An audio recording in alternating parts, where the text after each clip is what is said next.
Now, the Old Testament said, God said this about Ishmael. He said he would be a wild man. Now, just let that settle in. I've never heard CBS, NBC, ABC, Fox, and CNN, the rest of them, ever mention that. And, of course, I'm sure they have a political agenda for not mentioning that. But when the Bible says that Ishmael is a wild man, it picks him out and describes his character. And who is Ishmael?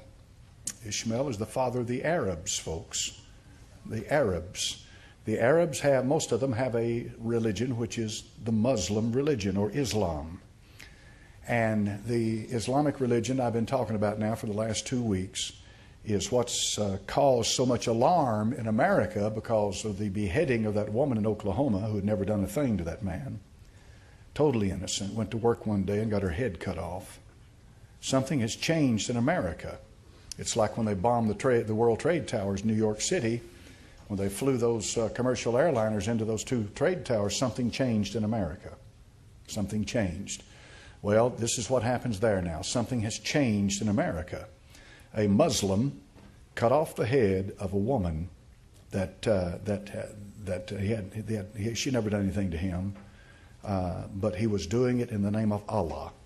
Now, of course, since then, the spin meisters, the media merchants, the mainstream media and the rest of them have gone to extraordinary lengths to try to say that what happened out there was an isolated case of workplace violence. Just like the Fort Hood shooter, when he shot to death 12 soldiers, the federal government would not call it terrorism. They called it workplace violence. And so let's look at what the Quran says about some of these things this morning. This is their holy book. The Quran, as I've said before, was dictated to Muhammad over a period of about 23 years by an angel. And the Apostle Paul said in Galatians 1, if I or an angel from heaven preach any other gospel, let him be anathema, or let him be cursed. This is what the Quran has to say. Only some excerpts from it. The Quran in chapter number 2 and verse 191 says, slay the unbelievers wherever you find them. 9 verse 123 says, make war on the infidels living in your neighborhood. Quran 9:5 says, when opportunity arises, kill the infidels wherever you catch them. Quran 3:8-5 says, any religion other than Islam is not acceptable. Quran 9:30 says, the Jews and Christians are perverts. Fight them. Quran 5:33 says, maim and crucify the infidels if they criticize Islam. Quran 22 verse 19 says, punish the unbelievers with garments of fire, hooked iron rods, boiling water, melt their skin and bellies. Quran 8:6-5 says, the unbelievers are stupid. Urge the Muslims to fight them. Quran 3:28 says, the Muslim must not take the infidel as a friend. Quran 8:12 says, terrorize and behead those who believe in scriptures other than the Quran. Quran 8:60 says, Muslims must muster all weapons to terrorize the infidels. Quran 8:12 says, I shall cast terror into the hearts of the infidels, strike off their heads, strike off the very tips of their fingers.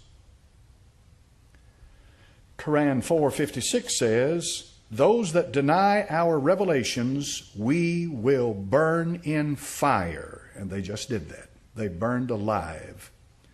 No sooner will their skins be consumed than we shall give them other skins, so that they may truly taste the scourge. God is mighty and wise. Quran 4:34 says, men have authority over women because God has made one superior to the other. and because they spend their wealth to maintain them. Good women are obedient. They guard their unseen parts because God has guarded them. As for those from whom you fear disobedience, admonish them and forsake them in beds apart and beat them. Quran 2, verse 244 says, Then fight in the case of Allah, and know that Allah heareth and knoweth all things. Quran 2:16 says, Fighting is prescribed for you, and ye dislike it. But it is possible that you dislike a thing which is good for you, and that you love a thing which is bad for you. But Allah knoweth, and ye know not. Quran 3:56 says, As to those who reject faith, I will punish them with terrible agony in this world and in the hereafter, nor will they have anyone to help. Quran 3:151 says, Soon shall we cast terror into the hearts of the unbelievers, for that they joined companions with Allah, for which he had sent no authority. And then finally, Quran 4:76 says, Those who believe fight in the cause of Allah. Now, this is the religion of peace that President Bush and then President Obama and then every talking head politician that, regardless of which side they are on, continues to preach to you.